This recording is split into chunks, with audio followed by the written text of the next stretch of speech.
Hello, good morning, Mary. Good morning, Cherie. Good morning to everyone. My name is Cherie Roberts, and I am here in Arden, North Carolina, and I'm joined by Mary Coelho from Cambridge, Massachusetts. We're very pleased to have her today.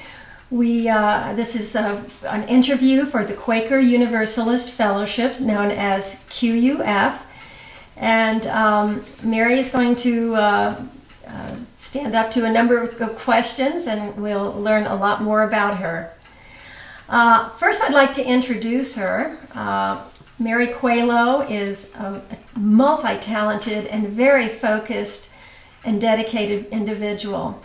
Her curriculum vitae tells the story of an inspired person. She holds degrees in biology, teaching, and theology, with a master's in divinity and a PhD in historical theology. Mary grew up as a Quaker and belongs to the Friends meeting at Cambridge, Massachusetts. She has worked in a number of diverse positions as a research assistant in a renal physiology laboratory, a high school biology teacher in Buenos Aires, and a coordinator and occasional lecturer at General Theological Seminary in New York City. But in 1983, she found her niche in art and writing and has continued this path ever since. Mary is a prolific writer with books and many articles to her credit. Of note is the work entitled Awakening Universe, Emerging Personhood, the Power of Contemplation in an Evolving Universe. Most recently, Pendle Hill published Recovering Sacred Presence in a Disenchanted World as pamphlet number 433. The ideas in these and many of her articles have also led to several workshops at Friends General Conferences and other notable events. I know she will discuss her ideas in these publications today with us. In addition, she has many other articles and pamphlets to her credit. She also dedicates her time and knowledge to a number of boards, including the Steering Committee of Quaker Earth Care Witness, the New Story Group at Cambridge Meeting, and Manhattan Friends Committee on Unity with Nature, where she was both the founder and the clerk. Also central to her life is her work as a watercolorist. Her website at http://www.new Universe Story displays her collection of works exhibiting the mysticism found in her literature. The watercolors are drawn from her breakthrough in understanding the depth of human belonging to the earth and the universe. Celtic knots appear in many works and express the universe and its undivided wholeness in flowing movement. These paintings are a delight to the eyes and provide a vision of images of the unfolding story. When we complete the interview and post it to the QUF website, there will be a link to Mary's work that you can reach.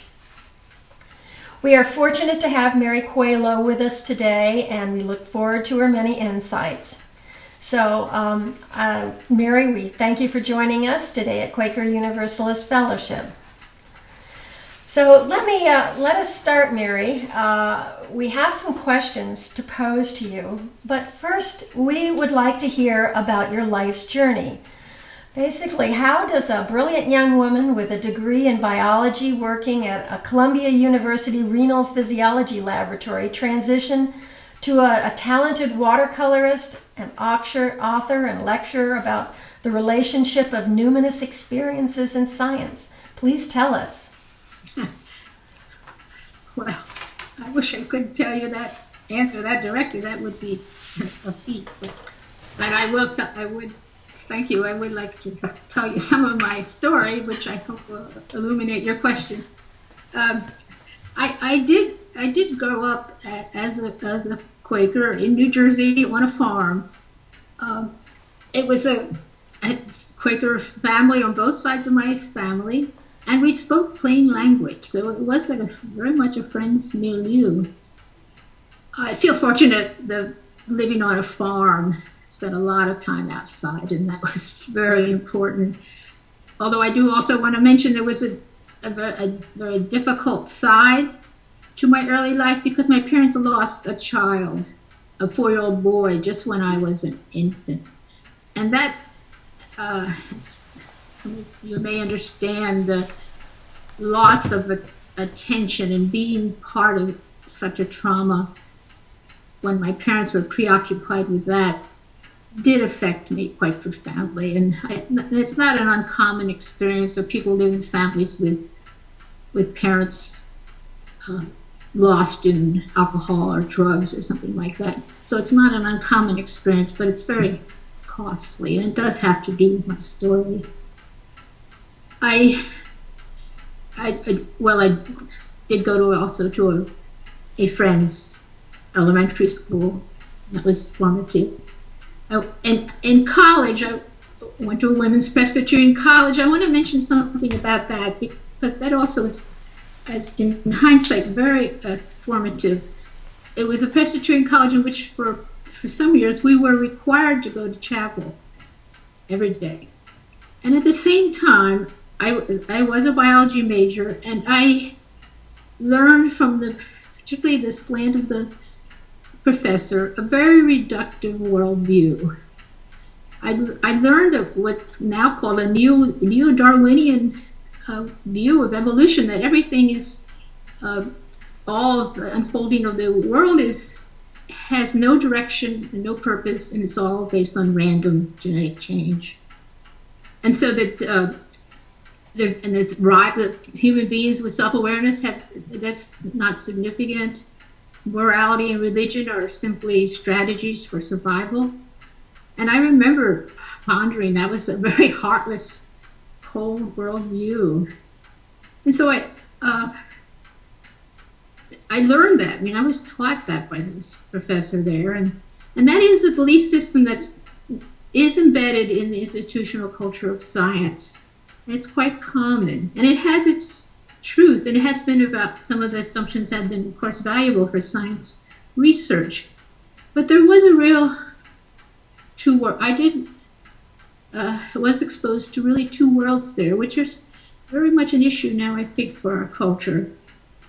Parker Palmer says the Western culture has a million ways of reinforcing the illusion that the world consists of inert stuff out there, and that we are the active agents of change whose role is to get that stuff in shape. So, and that is what I was taught through science study. So although I didn't realize consciously how important that was at the time, but I definitely entered that world. And then as Cherie says, I did work in a research laboratory, and that's where I met my husband, and I did teach biology in Buenos Aires. And when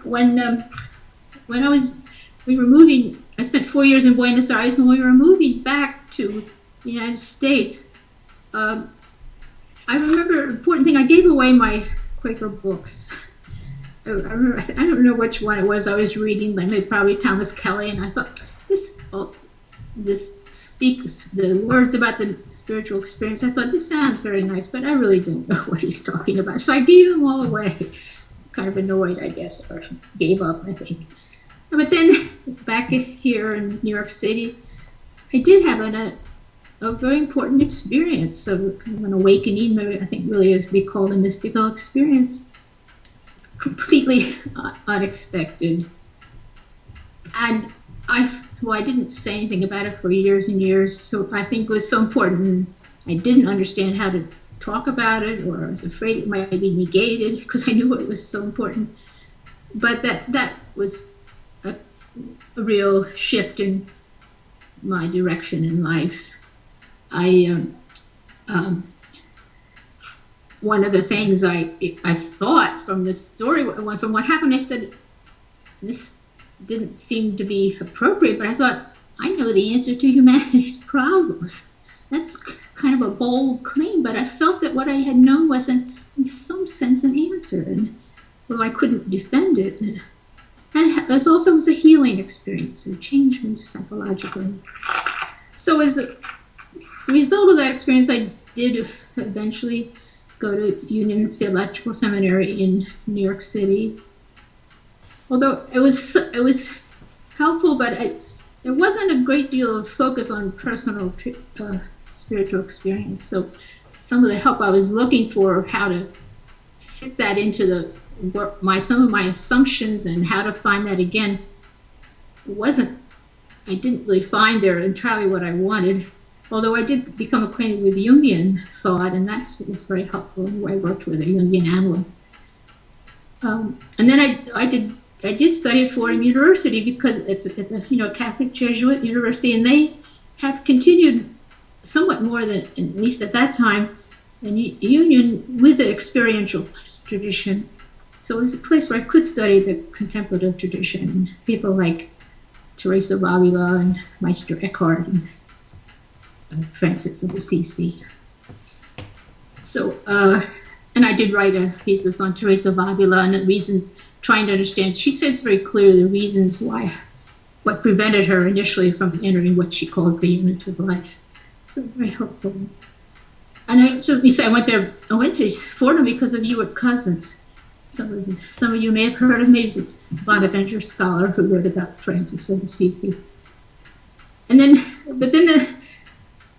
the time I was studying some of these things at Fordham, I still had some of the assumptions from the kind of mechanistic worldview that I had learned as a biology student, unexamined assumptions.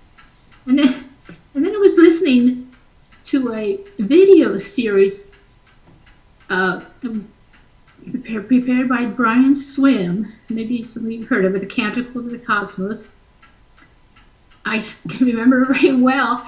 It was shown at a Universalist church in New York City in Central Park West, and at some point he spoke about what he called the within, or what I think it's Teilhard de Chardin calls the within of matter.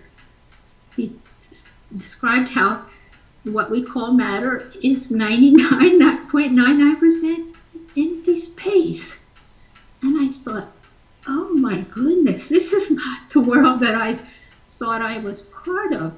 Because I had this image, again, unexamined. I really had an image of matter being made of little tiny pieces of matter I think they describe it as some pieces that can no longer be divided, little particulate pieces that can no longer be divided. It turns out that just does not exist. And to me, that opened a whole new world. I thought, oh my goodness, there's a place in the world that science is described for this origin of spiritual experience, or mystical experience. It very likely arises from this creative emptiness. I'll say more about that, but that, for some reason, for me was, I can see, it was very important for me. And so I began studying this worldview that's emerging from these breakthroughs in science. And that really ended for me the two separate worlds. Because when I went to the Union Seminary, I thought I was leaving science. In a way, I was, of course, as a specific discipline. And I don't mean to collapse the disciplines, but it is only one world. And fortunately, there's some important breakthroughs that are very helpful for beginning integration. And I was so excited about this, what I was beginning to learn from the breakthroughs in science. I wrote the book that Cherie mentioned, Awakening Universe, because I thought everybody has to understand this story. It's so important. Of course, not everybody has the same background I do, but it is an important new story. And in the book, I did try to integrate some of this evolutionary story coming out of science with the personal search for spiritual fulfillment. You see, I don't know anything more. Can you say a little bit more about the change in understanding about matter and why it was so important to you? Yes, yes, yeah. It's physicists. Some physicists say this by saying that they say matter is immaterial, and that, well, and as I said, they didn't find any particular piece of matter, and that atoms are 99.9% empty space. Hans Peter Dürr said, whatever matter is, there's no such thing as matter in what we commonly assume it to be. Brian Swimme uses the image of the baseball field, where he says an atom can be imaged as like with the nucleus of the atom, a small ball on the pitcher's mound, and then the electrons are like a baseball hit very high above the stadium by the batter. That's the electrons, and then in between there's what seems to be empty space. But then this so-called apparently empty space, it was initially thought to be a vacuum, David Bohm says it's a plenum, which means it's full. It's described as the basal generative power of the universe. It's an ocean of potentiality. So it can't be measured by usual scientific means, but it is a creative plenum. The root foundation of anything, any being, is not the matter out of which it is supposed so much as the matter together with the power that gives rise to matter. So that was the key discovery for me. And this opens wide the door to me to affirm the immanence of the sacred within the person and all the earth. And that began to open for me with a phrase which I'll maybe keep mentioning, is that we're internally integrated into the internal dynamics of the world. So our internality is integrated into this internal plenum. That's how deeply we belong. That's a key phrase, our internal integration into the story. And then also I want to mention there was another, besides this powerful plenum, this within to matter, is also the discovery of non-locality, which is another most remarkable, unexpected discovery, which I think it does affect our understanding of what we're part of. And you've probably heard of the experiment where coupled electrons who have opposite spins, when they're separated, no matter by what distance, when one takes a spin up or down, the other instantly takes the opposite spin. So there's no occasion for this, like something like the speed of light, to have brought the information from one particle to the other.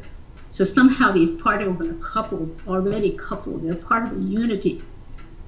So that when one takes a certain spin, the other does simultaneously. And that's a picture of a unity that many people are struggling with and trying to understand. But it says a lot about what we're part of. It's quite remarkable.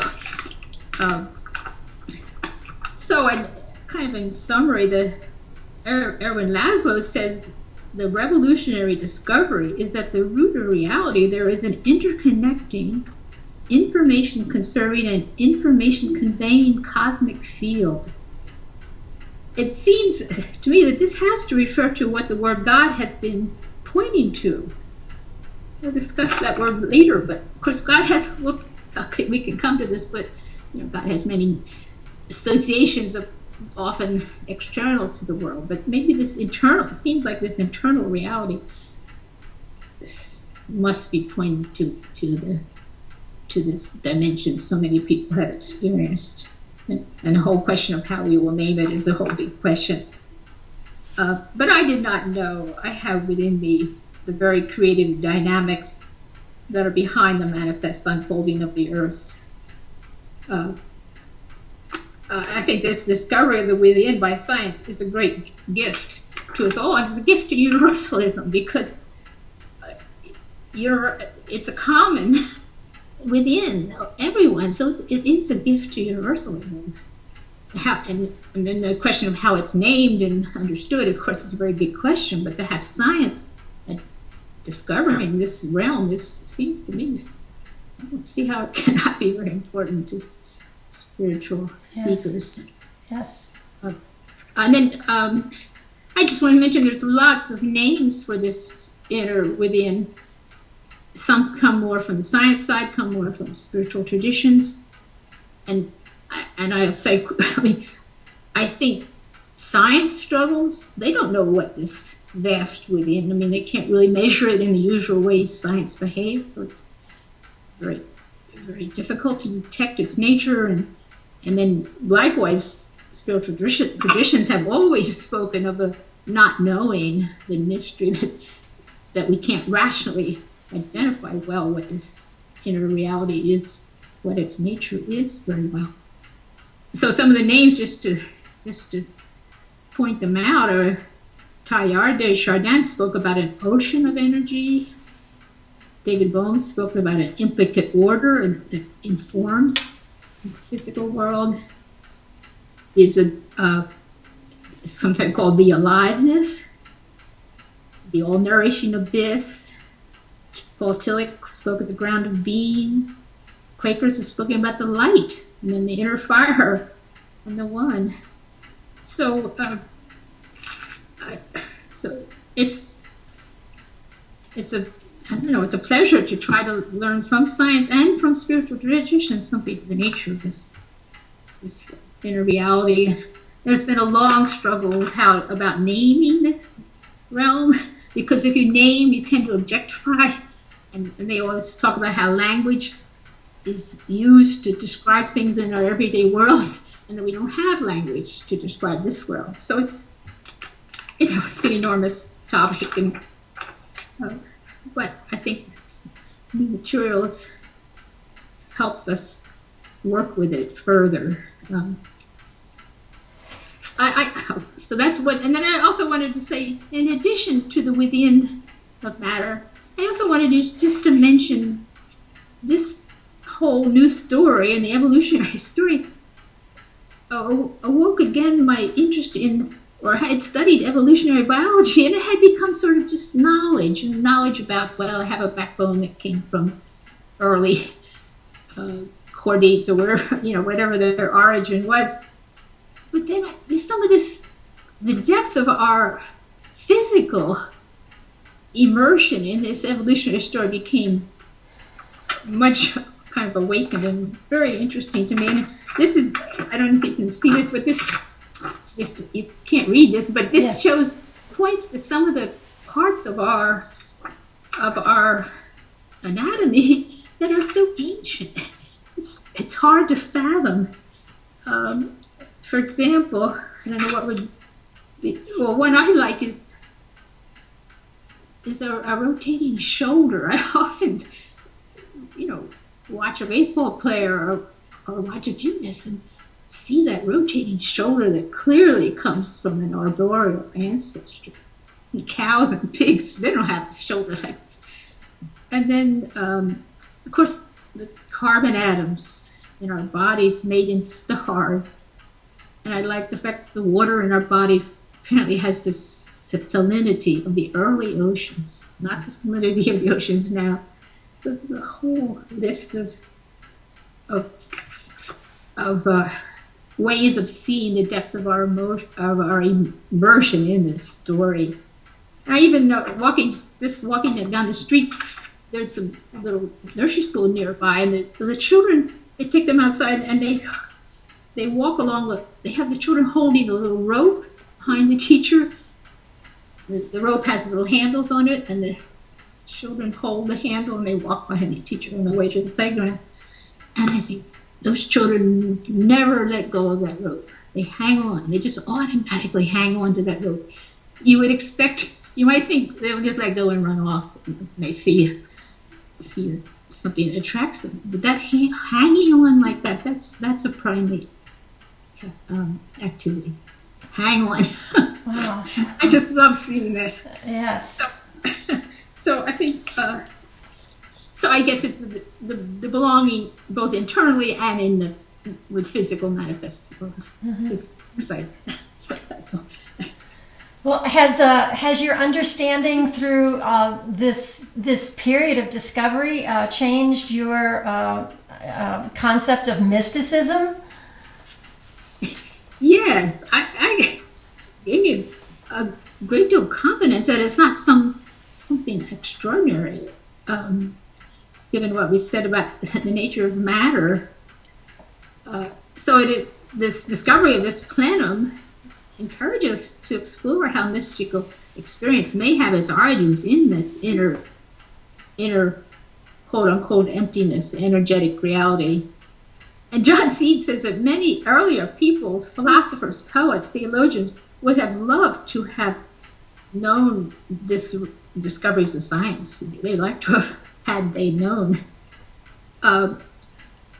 So explains that Dovesbury says that one of the reasons we have had trouble with always valuing mystical experience is that the experience comes from so deep inside us that it seems as if it came from outside us, because it's not something that we're consciously familiar with experiencing. It seems as though it comes out from the outside, but now with this discovery about the within, we can see that it comes from within and around us.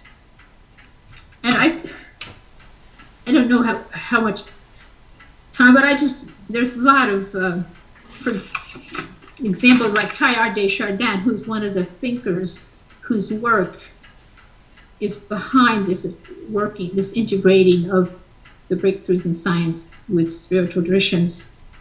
He was drawn by matter, by something that shone at the heart of matter. He experienced something that was behind his work with this integration. So there's lots of examples that I won't take time to show how the experience and the thought have gone together. And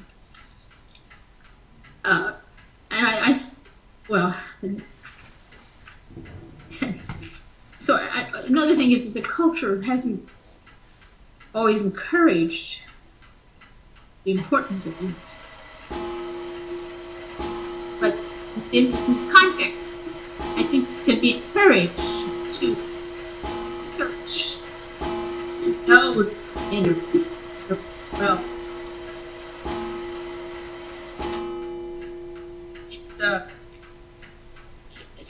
In this new context, things like mystical experience or other forms of touching into this realm is a birthright of everyone. It's not something that comes and goes, it's there. And also, I like David Steindl-Rast speaks of mysticism as about infinite belonging. I really like that.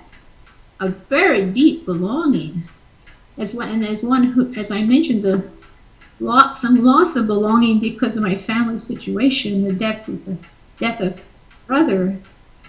This belonging, because is a very important recovery belongings.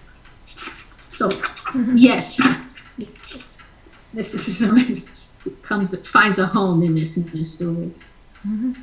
Well, are there other changes in your understanding coming from the new story that have been important to you? I know you talked there about many of these issues really are very universal themes. Yes, exactly.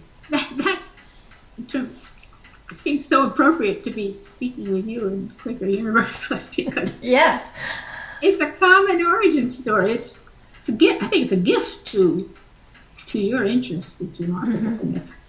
And another, you ask about any other change that has been important. And one is that, we have a new story group at Cambridge Friends Meeting, and we read a book called Evolution's Purpose by Steve McIntosh.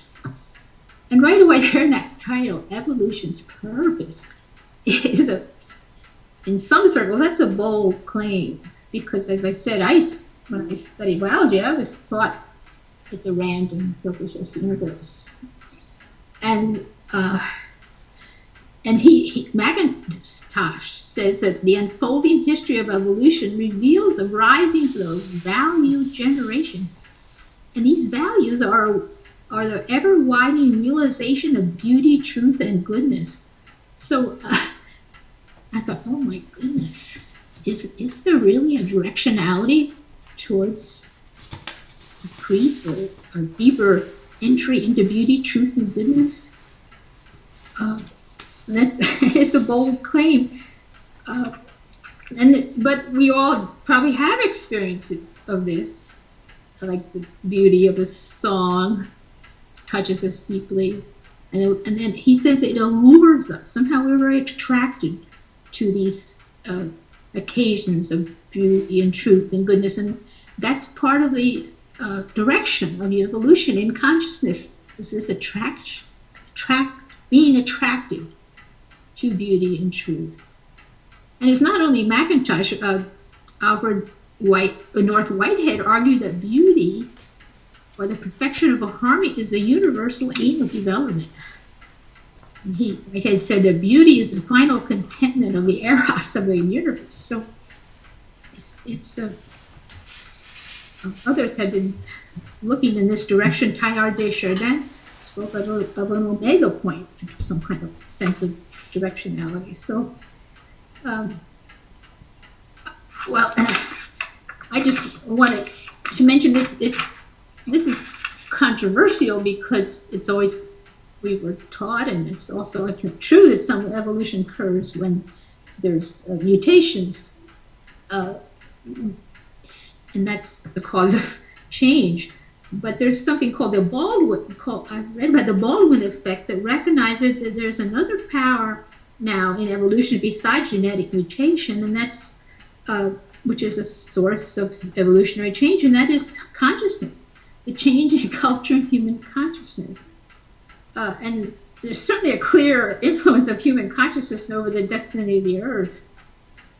And to have it seems very important that it's no longer a machine, but that our attraction to truth, beauty, and goodness are expressions of this allure which is involved in direction. And it was helpful for me to understand that some people distinguish some phases in evolution. Like there's a time when evolution was in the cosmos. It was in what happened in the formation of elements in stars, the creation of galaxies. That was one occasion, one phase of evolution. And another phase is when life came on Earth. That's a different phase of evolution. And so the changes, the way you understand evolution when there's living beings is different from the cosmic evolutions. And that's when you may talk about genetic mutations and things. And then it's thought that with human self-awareness, there's another kind of, the nature of change is different because of our consciousness. And that also is, some understand that to be evolutionary. It's not changing genes, but but that our consciousness is affecting the unfolding of the earth, and that it is evolutionary, and that we have different purposes. We have a long-term. Our consciousness gives us these purposes, or we seek purposes that are evolutionary in nature. So that's so this directionality, I think, is very, very important. Although it's disputed, but I think it's true, and it gives us hope because if we have a sense of being part of the creation of beauty or defending truth, as Quakers have sought to do, that gives hope that maybe there's some sort of support in the nature of things, or some directionality. It's not just random. I find that very hopeful, important to investigate. So, Well, just adding on to that, can you just speak to any of the other kinds of intersections between Quaker Universalisms and the New Story? What are sort of the elements of intersection? yeah. Well, I think it seems to me that as I would understand it, Universalists are earth beings who came out of this story and whose nature is being understood about the nature of matter and direction. That seems to me, and Universalists would nest themselves, so to speak, or place themselves in this story, as it gives us identity. So there's in the midst of cultural evolution, cultural diversity and ethnic diversity and diverse traditions, there is this enormous commonalities held together. And I didn't mention that one of the understandings about the direction of the universe is that it can hold together diversity and unity. That this common story is a unifying story, but it can hold diversity as in the natural world and in human diversity. So I think it's a basis for holding together or integrating diversity within Quakerism. And so I would advocate that we all need to learn this story because it is a basis of dialogue, so that diversity is celebrated in the context of our common story. Seems to be. Now, would this be this would be all things on Earth, plants, animals, humans, all things of nature as well? Yes. Yeah. That out of the early Earth, this enormous diversity. Yes. Did develop. And the common ground of this common ground, within of matter and it's pretty, I don't know, complex how all of this diversity developed. But yes, it's a common story, which includes arrival diversity. So how do you defend the idea that there is direction in evolution? Yeah, that's a good question. Because it has been much of some of the orthodox neo-Darwinism says it's random. But now,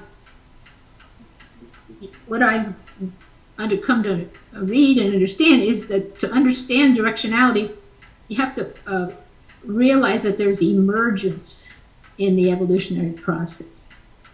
An emergence describes the appearance of genuine novel structures in the evolutionary story. There's real newness, new developments. And these new developments are not just the sum of the parts that made it, but that things really new emerge. And one example would be that who would have imagined, I guess, in the early Earth, in this soup of chemicals and whatever, lightning, I don't know what all the early Earth, life emerges. That's a newness. Yeah, certainly. Yeah. And that's an example of emergence. And that's a form of directionality. So I think the story itself teaches some sort of directions. And then another example is in the stars, we're told that carbon, such an important element, is created or in the huge temperatures of the star out of hydrogen and helium, no less. Makes carbon is formed, and I guess it's described in biological process or chemical processes, but it is an emergence. It's a newness, I think. So, and then to answer your question, how do you defend direction in human consciousness? The crucial thing is to tie our consciousness to this within, and assuming that, with the assumption that there's a kind of inner influence of the within in the manifest, how the directionality of the manifest, and then the argument is that we can at times there's breakthrough in consciousness of this inner ordering, which we may experience as truth and beauty. And Brian Swimme says that the actual origin and birthplace of the universe is not a scientific idea. The actual origin is where you live. We're at the origin, so we're consciously tied into this within. Our consciousness is rooted with this within, and then it's thought that there are patterns or some sort of. They speak of this within having information, in-formation. So this within has some sort of formative influence on the manifest world. And this formative influence would include our consciousness. Mm-hmm. And so the experiences of truth and beauty are expressions of this formative influence that we experience, this beauty that ties us into the depths. So it's a very major issue of the nature of this inner world. Mm-hmm. And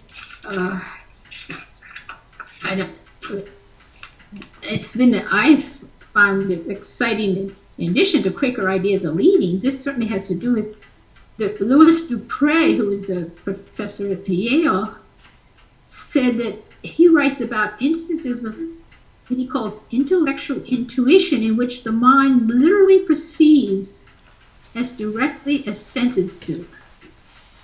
So there's someone else's, Bohm calls it experience knowledge.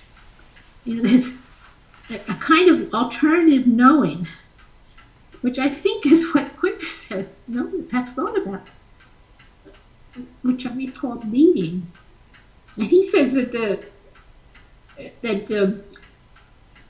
what's the real is not just an object out there, but the real is the mind within the interval totality. Mind is an integral part of the dynamic totality that has direction, so that we can really know in consciousness this directionality and in this ordering. So you mentioned truth as one of the values of this claim of directionality. Yes. And how does this proposal in the purpose of in the evolution and the recognition of this consciousness affect Quakerism? How do you actually connect it to Quakerism?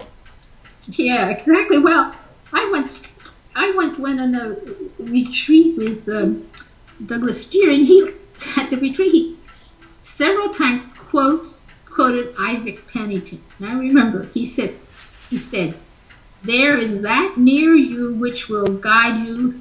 Oh, wait for it and be faithful unto it."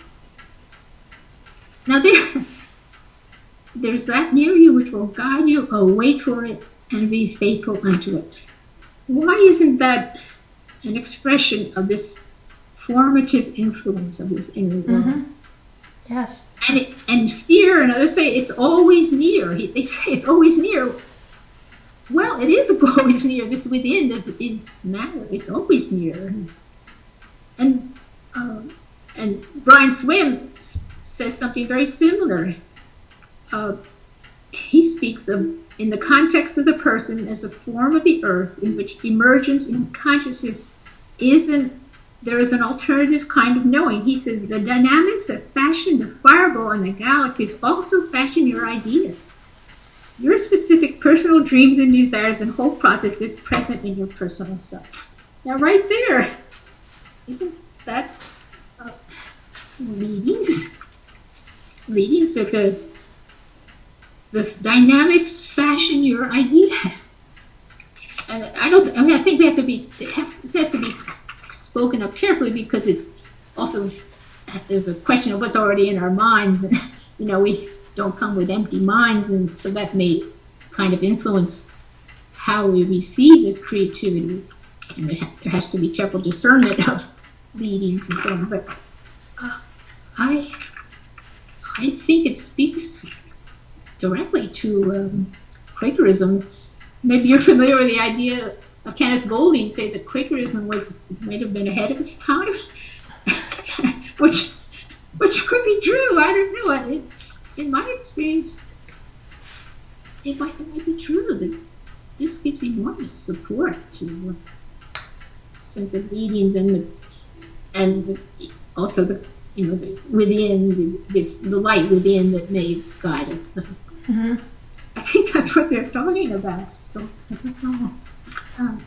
Does that answer your question? Well, I think it really enlightens it. Yes, thank you. Yeah. Now, Quakerism is has a tradition of strong social action, and the person is an agent of their knowing and active life. So how does the new story speak to this tradition?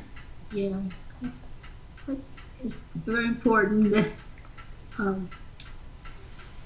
The Steve McIntosh I mentioned, who writes about evolution's purpose, says we are both finders and makers of reality. So, our actions, of course, are crucial. So when we are allured by beauty or truth, they do need to be given lived expression. And that's one thinks of the early friends who were called the Religious Society of the Friends of Truth, and I think they weren't seeking to live the truth they experienced.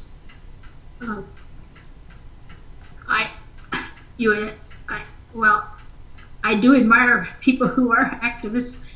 I consider myself only a moderate activist. I really admire people who put themselves on the line, who are really courageous people. Yeah, I've recently testified at a state house about the carbon tax, hoping that we will tax carbon and the sources of carbon. But so I do some modest activism, but I do appreciate people who are very courageous, particularly in the light of our climate crisis. I did want to mention one example that I've admired is, I don't know, do you know of Sandra Steingraber, who's a Quaker in New York State, who went to jail for blockading a compressor station at one of the Finger Lakes where they're wanting to store fracked fluids. Oh. And the compressor station is part of that process, and it's a nice example because she's motivated. She says she's motivated by her love of her children. She fears that contaminated water will affect the health of her children, and that's the motivation for this nonviolent resistance. And it also comes from her personal history. She grew up in an area which was contaminated by chemicals, and she had bladder cancer as a very young woman. So she knows the potential cost of contamination. And it's an experience of truth, so to speak, leading to activism. Mm-hmm. Yeah, so funny. Well, have your understandings about the new story moved you in any new directions and brought you to any other kinds of actions? Yeah, well, I guess my main action is this new story. As I said, when I first began to understand, I thought it's really very important culturally for us to understand this story. And so I've been writing about it and working with our group, because there's why are we, it's a mystery, not a mystery, but it's a real question of we're destroying our very home. It's very, in a way, very strange. And so this story can change consciousness. That's kind of activism, to change our consciousness, to become aware of what we're doing. And then the other thing is, is about my painting. I don't know if it's exactly activism, but I for many years I did just realistic watercolor painting, which I enjoyed very much. Something I comes fairly easily for me. Although of course I took classes and I enjoy doing it, and I won a few prizes. But then I did go to a workshop for some reason. I went to a workshop on bookmaking, and I learned about accordion books. And I thought, oh my goodness, the sequence in accordion books, it would be a way of speaking about the evolutionary story, kind of the sequence. Oh, yes. So I was very excited. So let me show you one. Yes, please do. I think everyone enjoys seeing it. See, this is. It's like a holder. Oh, yeah. And it unfolds like this. Well, could you start from the top again and just go more slowly, okay? Okay.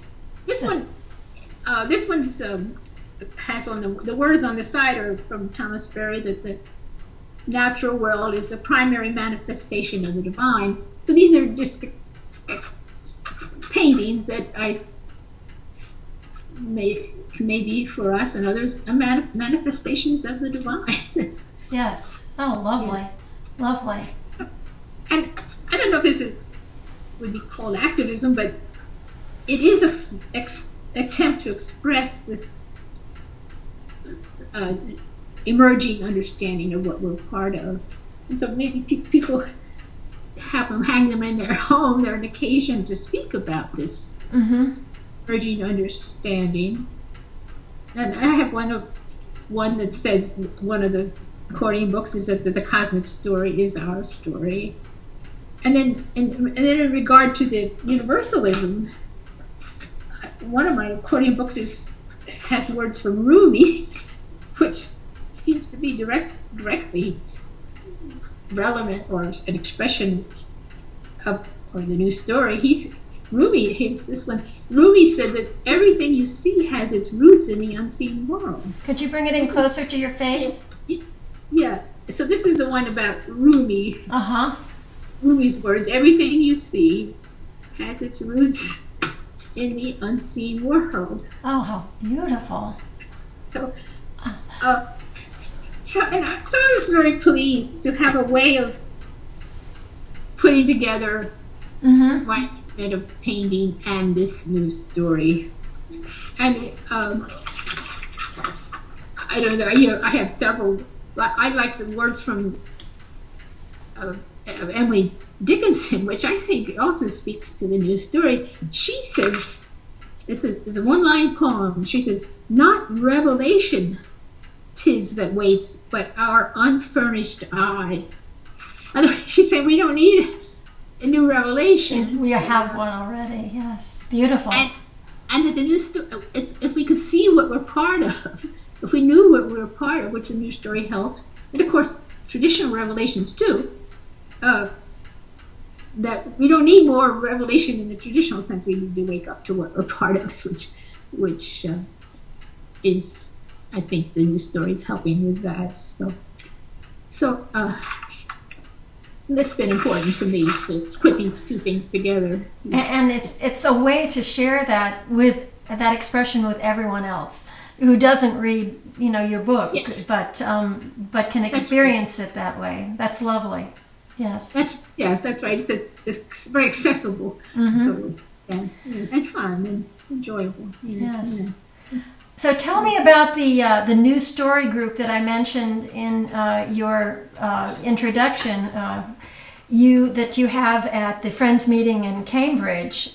When was it started, and what exactly do you do in this group? Yeah. Well, I spent a lot of my adult life in New York City, but I did move here to Cambridge 12 or 13 years ago. And so I was delighted to find at Cambridge Friends meetings 3 or 4 other people who were interested in this material. So we began to meet, I think it's nearly 10 years ago. So we've been working on this integration of the light within, if you will, or spirituality and this material from science. And what we do, we discuss articles, and we've taken turns sometimes if someone's interested in a particular topic, they would talk to us about what they're interested in. And we watch DVDs, read books. And that's where we read the Macintosh book on evolution's purpose, which was important to me. We've studied Bourgeois' book, Wisdom Jesus, which is an expression of Christianity that I think integrates well into the new story. We read a book called Presence, which is a theory about how decisions are made, seeking through silence and through openness new solutions to problems. So we studied a variety of things and had some few speakers. We've written some pamphlets. I didn't bring the pamphlet to show you, but we've written pamphlets. So it's a pleasure because it's to have people with a common interest, and it's within the Quaker context, and we assume it can be very strengthening of Quakerism, and also we have attracted non-Quakers too, which is interesting, given that it is a universal story. Speaks to that's great. It's a universal story, correct? Yes, and so we've grown. We've sometimes have maybe up to 20 people at a meeting now. So we have grown. That's interesting. It speaks to the power of this story. Yeah. Well, do you speak of the spirit or God, or what words do you use, since you have a pretty large and probably a diverse group in the Cambridge area? That's a good question. Some people use God language and some do not. We have a whole mixture of people. So I think we focus a little more on the story itself and this within. But we do try to consider theological questions to a degree, but it is difficult. What does the word mean? I, as you probably know very well, that the problem using the word God is it has been recently most used in a dualistic world. God is a separate reality from the physical. And so when it's used in that manner, it's not integral to the new story. But then as I mentioned, some of the words, what the word might refer to, some of the ways of describing the within have been used to describe God. In other words, that word has sometimes been used, has meaning that is congruent with the new story. It's not always, hasn't always meant a dualistic. So there are times when it may be understood in the context of the new story, the word God can be used, although it's easily misunderstood in our culture.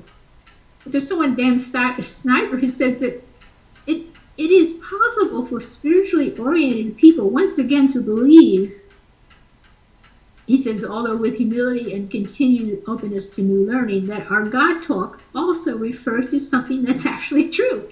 He says that it could be from this material that the God talk has been about this within and its quality. So, so we do struggle with this.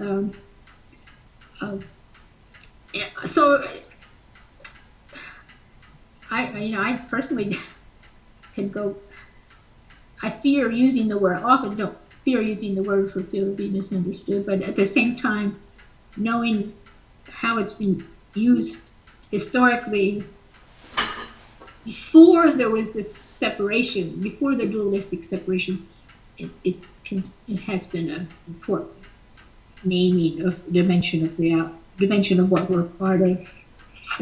So it's not the God that intervenes on certain occasions, but an inner creative ordering.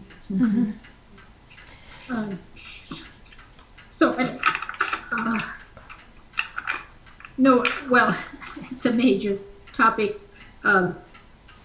but part of the recognition that evolution is now occurring in human consciousness, and knowing how very great our influence is on the destiny of the earth, this inclusion of a sacred depth seems to be very important in some manner, because if it's an objectified world with, only matter in the narrow sense, then it doesn't have the personal engagement with it, or it can't be exploited, and there's this use mentality, as they say, can flourish. So a claim of sacred depth, however it's named, is crucial. Mm-hmm. Well, this would lead into what insights does the new story have for sin and basically doing things that are wrong? Where's the conscious? How do you build this consciousness that you're talking about here to go from the objectified world into the personal and the much deeper, where you do encounter this? Yes. Yeah. I have to say I haven't worked or thought, I'm not an ethicist, or haven't worked very much with issues of sin and wrong, but in this context of being internally integrated into the earth and its depth, this deep belonging, then failure to behave in a manner that knows what we're part of and knows how integral we are to it, and knows that its flourishing is congruent with, is simultaneous with our flourishing. Anything that diminishes that flourishing has to be wrong or sin. But when we recognize the depth of our belonging, it can encourage caring and depth of participation. And so I think when one might be in the context of this story, I talked about leadings in this participatory consciousness of this unfolding future. To deny some leadings might be considered sin, or I don't know if sin's a strong word, but instead of emphasizing what we're doing wrong, we might emphasize what we're failed to do in this creative world that we're part of. Failure to follow leadings could be serious wrong in a world that's unfolding. So has been important, and also in our new context, we are so aware of the interrelatedness among everything, that the viability of the whole and parts go together, so that any understandings of sin or wrong would have to do with failure to support the whole, or if we value the individual efforts at the cost of the whole, that would certainly be an understanding of wrong and sin. That would certainly be a description of the world today, wouldn't it? Yes, exactly. As we're interconnected, but yet we are just exploding against one another. Exactly. And I don't know if this story can be told in a manner powerful enough to that we enter into it in a way that we really care. Yes. And see our common destiny. Mm-hmm. Exactly. And also, the piece of this, what's wrong, which makes it difficult, is one of the understandings of the new story. Sometimes things do have to be destroyed for the new to come forth, and that discernment of what we have to let go of for the new to come forward is hard. So it might not. Some destruction might appear wrong, but it might be creative, like Thomas Berry says, the age of the oil is over. Mm-hmm. Some people teach that. In that case, the dismantling of an oil-dependent economy could be a creative thing to do, although to some eyes it might appear destructive. Yes, you know. yes. So, yeah. Well, let me ask you this. So do you see universalism assisting the understanding of the new story, or is it vice versa? Is it circular? Is it sort of intertwined? As I hear your ideas come forth, I see just many possible relationships here. Yeah, right. Yeah. From my perspective, having studied this story and realize how remarkable it is, I tend to think we all humans, whatever background and tradition, have to place themselves first in this story. I mean, it's our source, and as we're Earth beings, we're dependent. So that's the kind of, to me, a primary identity. And this is a spiritual identity. It's not just a physical identity. It's a spiritual, physical identity, and that is who we are. And at the same time, there is this great diversity of cultures and religious expressions. But it seems, isn't it the case that with the common source, common origin, we have the basis of holding together the diversity. Mm-hmm. Isn't that true? As long as the diversity doesn't deny or contradict a wisdom that comes from the story, but with that we have to honor. Mm-hmm. And we have to live. Does that sound, if that answers your question? Well, I think it definitely illuminates it. Yeah. So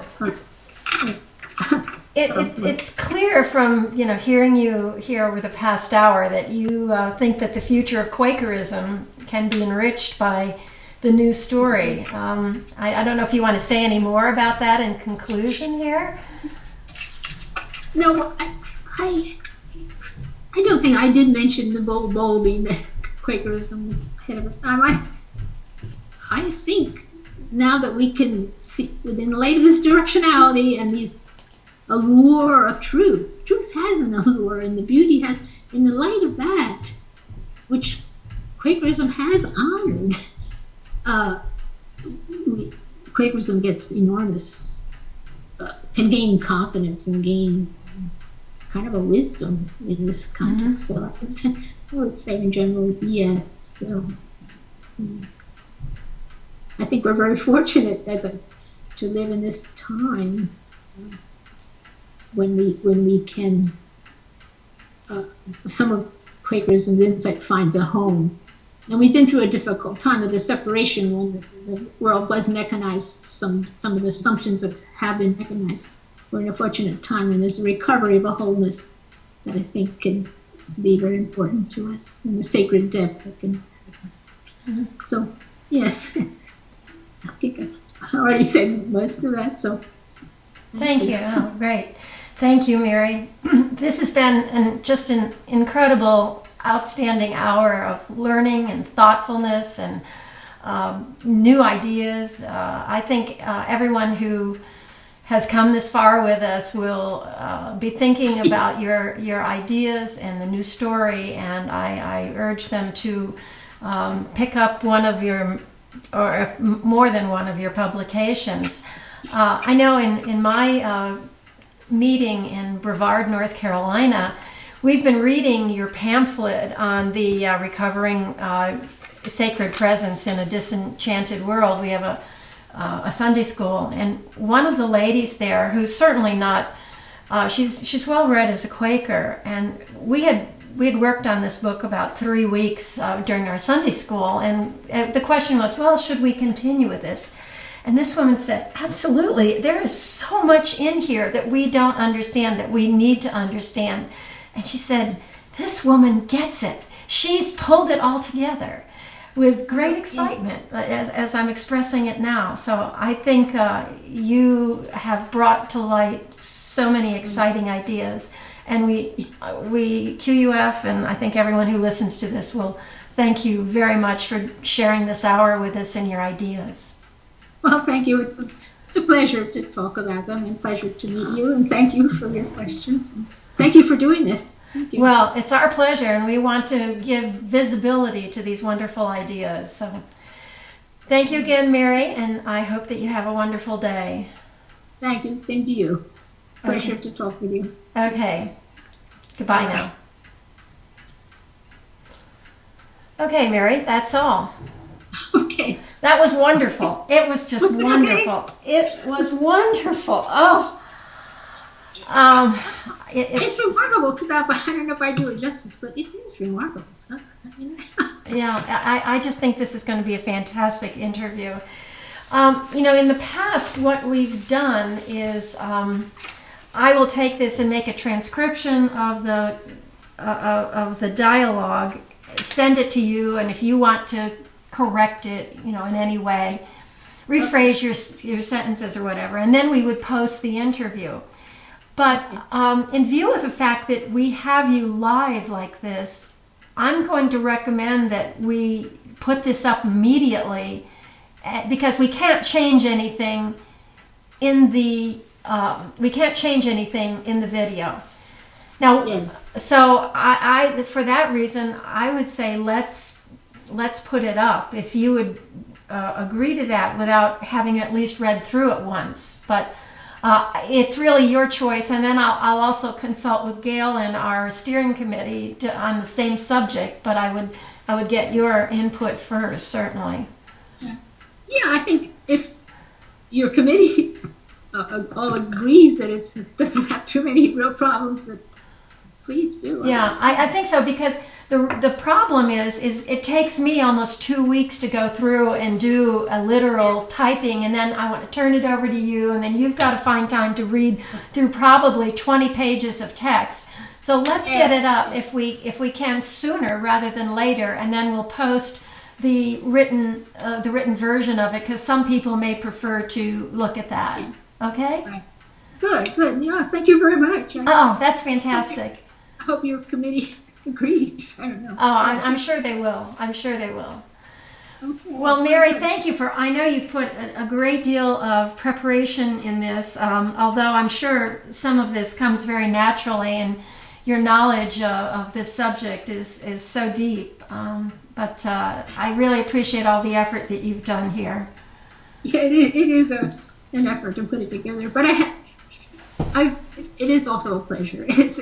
As I've already said, it's remarkable material. I do depend on other people. I mean, I didn't make this up, as you can imagine. From reading people who are working with this, it is penetrating the culture slowly. Well, you've certainly given a lot of resources within your talk here. Le Chardin, Boulding, Clayton. So that anyone who is motivated can certainly expand their knowledge, as well as call on yours as well. Yeah, I wondered if I should show you. Should I show you wait, let me show you.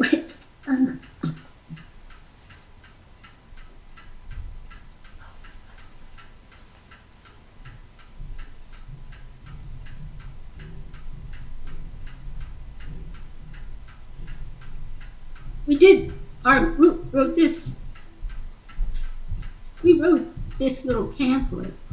Oh. Quakers on the New Story. Maybe and that was, who was that again? It's called Quakers on the New Story, and our New Story group wrote this. Oh my gosh. And so maybe we should mention that it is available, should people be interested. Okay. So it's an illustrated little book. And we wrote an earlier one with Philip Clayton involved. Mm-hmm. Okay. All right. Okay. Well, we will work out somehow a photograph here, and maybe you and Gail can talk about that when you encounter one another at meeting.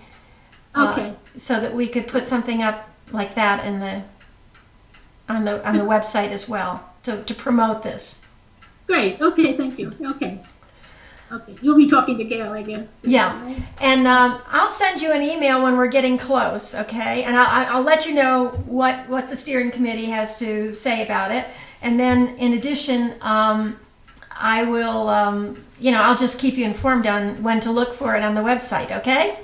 Sure, thank you very much. Okay, Mary. Okay, be well. Yeah, have a great day. Bye-bye now. Goodbye, thank you. Bye.